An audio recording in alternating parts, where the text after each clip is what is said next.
Na kągi, pagaliau jau turit pavadinimą savo kanalo, o dabar keliausime prie logotipo kūrimo. Tam mums reikės programėlės Canvos ir pradedam. Visą tai rodysiu ekrane, kaip daromas ir kūriamas logotipas. Šiandien mes dirbsime su Canva ir Canva kompiuteryje ir aš jums parodysiu, kaip pasidaryti logotipą su Canva. Atidarome arba Create Design, arba štai matote, čia yra šablonai, su kuriais mes galime dirbti. Šiuo atveju mums reikia dirbti su logotipu. Jūs galite pasiimti įvairius logotipų šablonus, kokius tik tai norite. Svarbu žiūrėkite, kad tai nebūtų pro versija, nes jinai yra mokama. Įmame tiesiog visas nemokamas versijas, kurios jums gali tikti. Jeigu jūs reikia kažką tai konkretaus, kažkokia tai tema, tiesiog įmate tą temą, kuri jums gali būti aktualu. Netgi yra, tarkim, templates, ne coffee, o games. Kažkam bus aktualu games. Mano atveju aš imu, kuriu logotipą savarankiškai nuo nulio, nes labai tiksliai žinau, ko reikia. Aš žinau, kaip jisai atrodo. Tam man reikia raudono trikampio. Aš rašau red. Man reikia raudono trikampio. Kadangi pas mane Canva yra apmokėta, jinai yra mokama, šitą trinu lauk. Tai pas mane šitie trikampiai yra nemokami. Pasiimu trikampį, turiu tokią galimybę jį pasukti šonu. Pasuku šonu ir aš noriu užrašyti dvi raides. Vat matote, čia yra elementai, tai yra mes galim pasiimti bet kokią grafiką, kokios mums tik tai reikia. Logotipam, ne tik logotipam, paveiksliukais galim imti. Ir toliau man labai svarbu tekstas. Aš rašysiu tekstą RN.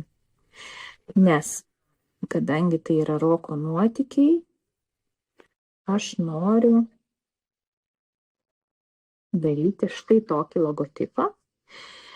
Tekstą galiu pasirinkti, koks man reikalingas šriftas. Vat šitoje vietoje, matot, aš pasirenku šriftą, kurio man reikia. Vėlgi, atkreipiam dėmesį, kad šriftas turi būti nemokamas.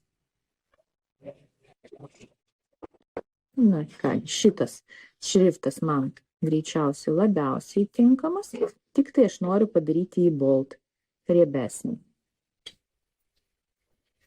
Ir šitoje vietoje jūs matote, kad galima rinktis šrifto dydį. Ir šitas logotipas pas mane bus ne tik tai tokios spalvos, aš noriu turėti tas raides ir, tarkim, baltas. Paspaudžiu kopijuoti tą patį, tiesiog nukopijuoju tą patį ir antrame pažymiu ir pasirenku baltas raides. Tada, kada man reikės ant kažkokio juodo tai fono daryti. Ok, aš turiu juodą pasidarius, aš turiu baltą pasidarius. Dabar šitoj vietoj aš galiu pasižymėti projektą, kaip jisai vadinasi, tam, kad jei sekantį kartą man reikės sugrįžti ir tiesiog jį pasikoreguoti. RN logo. Pavadinkime šitai. Ir aš noriu šitos logotipus išsisaugoti. Spaudžiu ant share ir spaudžiu download, tačiau download'e, žiūrėkit, šitoj vietoj dar galima pasirinkti, ar aš noriu abu išsisaugoti, ar tik vieną. Taip, aš noriu abu išsisaugoti.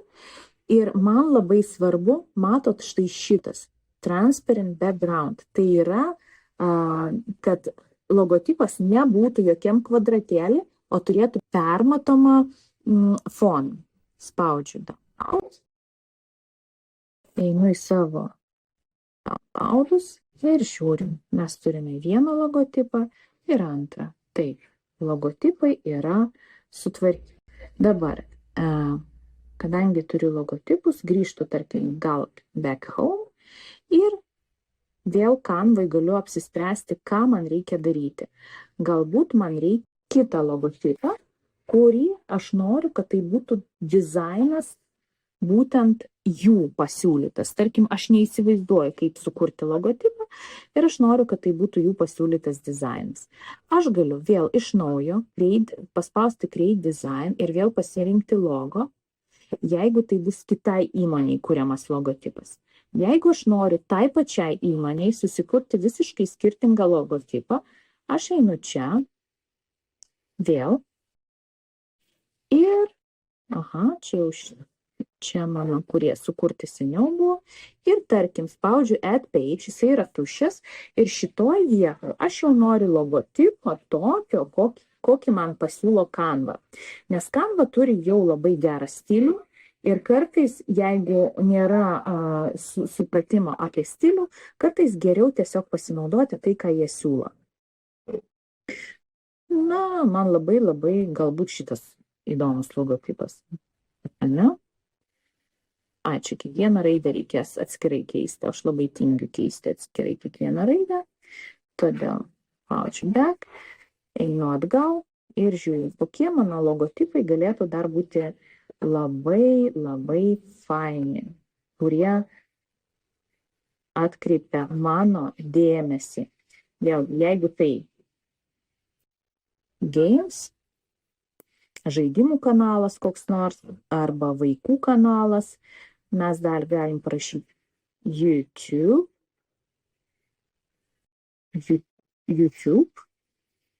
ir jisai irgi kažką jums gal įdomesnio gali pasiūlyti. Kokį nors įdomesnį logotipą. Štai. Gali būti ir toks logotipas. Jeigu aš noriu kažką pakeisti šitam logotipę, tarkim, foną aš noriu pakeisti, pasiimu šitą vietą ir keičiu foną. Atrodo nekaip, ar ne? Tai, ką jie pasiūlė, aišku, juodas greičiausiai atrodo geriausiai, bet rodau, kokioje vietoje jūs galėtume pakeisti foną. Ir jeigu aš pakeitus foną, galiu keisti ir raidžių spalvą. Čia irgi įdomu. Pažymiu raides, einu į A raidelę ir keičiu spalvas. Ir dabar, jeigu aš noriu logotipą išsisaugoti su fonu, aš jau spaudžiau Share ir saugočiau. Tačiau aš noriu turėti kelis variantus logotipo. Kartais reikia su fonu, kartais be. Matote, paspaudžiau kopiją, pasidariau antrą kopiją, kurią koreguosiu. Šitoj vietoj aš ją padarysiu taip, tokiu būdu. Na ir dabar mes pabandykim išsisaugoti. Spaudžiam Share ir žiūrėkit, dabar bus downloadas ir šitoj vietoj pasižymiu, kad man nereikia išsaugoti nei pirmo, nei antro, nei trečio. Man reikia išsaugoti tik tai šitą ir šitą. Tačiau aš noriu šitą su fonu išsaugoti, o šitą be fono. Vadinasi, nuimu kryžiuką, nuimu varnelę, spaudžiu Done ir tą paskutinį pasirenku be fono išsaugoti.